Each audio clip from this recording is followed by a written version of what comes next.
नमस्कार साथियों, अनुकूल क्लासेस में आप सभी लोगों का स्वागत है। तो साथियों, मैं हूं आज आपके साथ अनुज।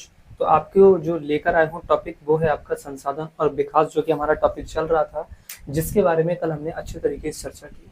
कल हमने बात किया था कि आखिरकार संसाधन है क्या, संसाधन डेफिनेशन क्या है, और उसके साथ ही साथ हमने बात करा था संसाधन का वर्गीकरण क्या है, जिसको हमने 4 प्रकार से बाँटा था: उत्पत्ति के आधार पर, समाप्यता के आधार पर, स्वामित्व के आधार पर और विकास के आधार पर।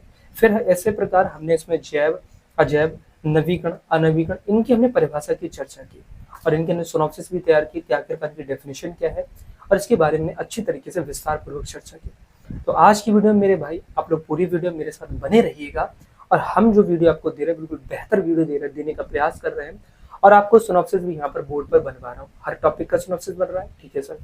दूसरी चीज, आप हमारे टेलीग्राम चैनल को ज्वाइन कर लीजिए, जहां से आपको इस पूरे टॉपिक का प्रिंटेड फॉर्मेट में आपको पीडीएफ मिल जाएगा। आप वहां से पीडीएफ हमारी डाउनलोड कर सकते हैं, ठीक है। जो टेलीग्राम का लिंक है वो हमने अपने डिस्क्रिप्शन बॉक्स में दे रखा है, वहां पर जाइए और आपको मिल जाएगा, ठीक है। तो आज की वीडियो हम लोग बात करेंगे, जो थर्ड हमारा पॉइंट है, स्वामित्व के आधार पर संसाधनों का वर्गीकरण, ठीक है। तो एक हेडिंग यहाँ पे नोट करते हैं कि स्वामित्व के आधार पर संसाधनों का वर्गीकरण,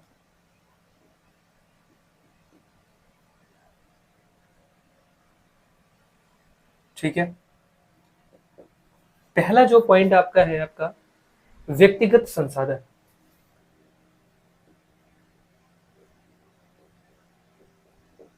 व्यक्तिगत संसाधन, तो इसमें हम 4 प्रकार के संसाधनों की बात करेंगे। पहला रहेगा आपका व्यक्तिगत संसाधन,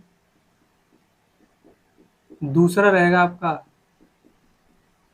सामुदायिक संसाधन, तीसरा रहेगा आपका राष्ट्रीय संसाधन, और चौथा रहेगा आपका अंतरराष्ट्रीय संसाधन। तो इन 4 प्रकार के हम संसाधनों की चर्चा करेंगे कि आखिरकार आपका व्यक्तिगत संसाधन क्या है, सामुदायिक संसाधन क्या है, राष्ट्रीय संसाधन क्या है और अंतरराष्ट्रीय संसाधन क्या है। इन 4 प्रकार के संसाधनों को स्वामित्व के आधार पर संसाधन का जो वर्गीकरण है उसमें शामिल किया गया, ठीक है। तो सबसे पहले मेरे भाई हम समझने का प्रयास करते हैं कि आखिरकार व्यक्तिगत संसाधन है क्या। देखिए, व्यक्तिगत संसाधन की बात करते हैं तो व्यक्तिगत संसाधन वैसे संसाधन कहलाते हैं जिनकी ओनरशिप निजी व्यक्तियों के हाथ में होती है, यानी ऐसे संसाधन जिनका स्वामित्व निजी व्यक्तियों के पास होता है उसको व्यक्तिगत संसाधन कहते हैं। जैसे किसी किसान की जमीन है और जमीन पर उसने बनाया है अपना घर, तो उसको कहते हैं व्यक्तिगत संसाधन, ठीक है। किसी किसान की जमीन है तो उस जमीन पर कुछ भी बनाए, चाहे होटल बनाए, चाहे प्लॉटिंग करे, चाहे घर बनाए, चाहे स्कूल बनाए, चाहे हॉस्पिटल्स बनाए, ये है उसका व्यक्तिगत संसाधन। तो व्यक्तिगत संसाधन की मैंने बात करा तो व्यक्तिगत संसाधन वे संसाधन कहलाते हैं जिनका स्वामित्व निजी व्यक्तियों के पास होता है, ठीक है। यानी निजी कंपनी के पास, निजी कंपनी हो सकती है, निजी व्यक्ति हो सकता है, निजी फर्म हो सकती है, जिनकी ओनरशिप उसके पास रहेगी, उसको कहते हैं व्यक्तिगत संसाधन, इंडिविजुअल रिसोर्सेस। दूसरा पॉइंट मेरे भाई इसमें, जैसे इंडिविजुअल रिसोर्सेज का मैंने एग्जांपल भी आपको दे दिया, दूसरा पॉइंट यहां से आता है आपका राष्ट्रीय संसाधन, यानी सामुदायिक संसाधन। दूसरा पॉइंट है सामुदायिक संसाधन। सामुदायिक संसाधन क्या होता है? सामुदायिक संसाधन वे संसाधन होते हैं जिसका उपयोग समुदाय के सभी लोग करते हैं, जिसका उपयोग समुदाय के सभी लोग करते हैं उसको कहते हैं सामुदायिक संसाधन। जैसे सामुदायिक अस्पताल सुना आप सभी लोगों ने, ठीक है। अस्पताल जो है सरकारी पूंजी है, ठीक है जी। जैसे आपका सरकारी अस्पताल होते हैं, तो सरकारी अस्पताल पे स्वामित्व किसका होता है? सरकार का होता है। अब सरकार का स्वामित्व, इसमें हर व्यक्ति अस्पताल का यूज कर सकता है, यानी हर व्यक्ति वहां से ट्रीटमेंट करवा सकता है, वहां से दवाई ले सकता है, डॉक्टर को दिखा सकता है, वो सभी के लिए। मैं जा सकता हूँ, आप जा सकते हैं, आपके परिवार का जा सकता है, आपका दोस्त जा सकता है, आपका मित्र जा सकता है, कोई भी वहां पर जा सकता है। मतलब समुदाय के सभी लोग उस चीज का यूज कर सकते हैं, उसको कहते हैं गवर्नमेंट हॉस्पिटल, ठीक है। गवर्नमेंट बस की बात करते हैं, गवर्नमेंट बस का हर कोई व्यक्ति यूज कर सकता है, मैं कर सकता हूँ, आप कर सकते हैं, आपके परिवार की यूज कर सकते हैं, आपका मित्र यूज कर सकते हैं, सभी कर सकते हैं। अब समुदाय के सभी लोग उसका यूज कर सकते हैं।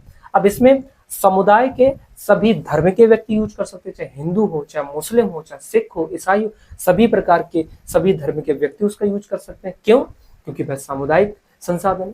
तो सामुदायिक संसाधन वे संसाधन होते हैं जिनका उपयोग समुदाय के सभी लोग करते हैं, चाहे वो किसी जाति के हों, चाहे किसी धर्म के हों, या चाहे वो पुरुष हो, चाहे स्त्री हो, कोई भी व्यक्ति हो तो उसका यूज कर सकता है। चाहे आपका जैसे गवर्नमेंट हॉस्पिटल्स हो गया, आपका गवर्नमेंट सरकारी अस्पताल हो गया, सरकारी रोडवेज हो गए, सरकारी कार्यालय हो गया, सरकारी संस्थान हो गया, सभी का यूज कौन कर सकते हैं? समुदाय के सभी लोग। क्यों?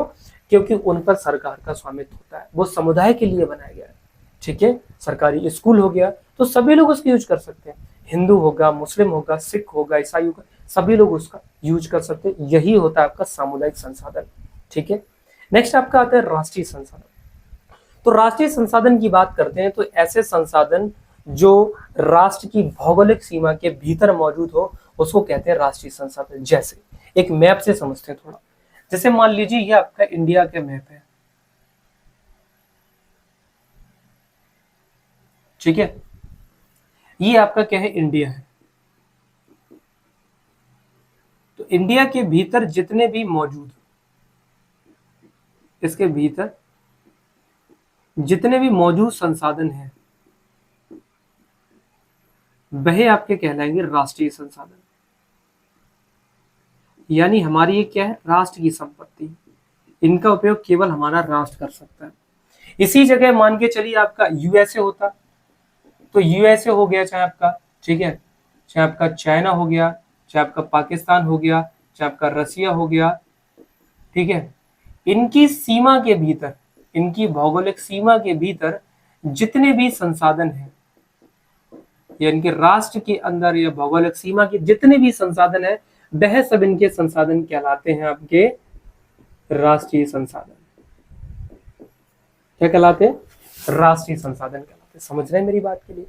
तो मैंने कहा था कि किसी प्रकार के संसाधन जो राष्ट्र की भौगोलिक सीमा के भीतर मौजूद हो उनको कहते हैं राष्ट्रीय संसाधन।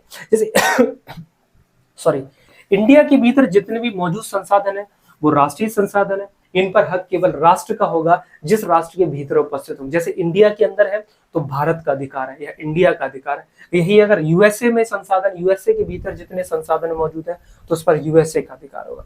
पाकिस्तान के भीतर जितने संसाधन है उस पर पाकिस्तान का अधिकार होगा। ठीक है, चाइना के भीतर जितने संसाधन है, चाइना की भौगोलिक सीमा के भीतर, उस पर चाइना का अधिकार होगा।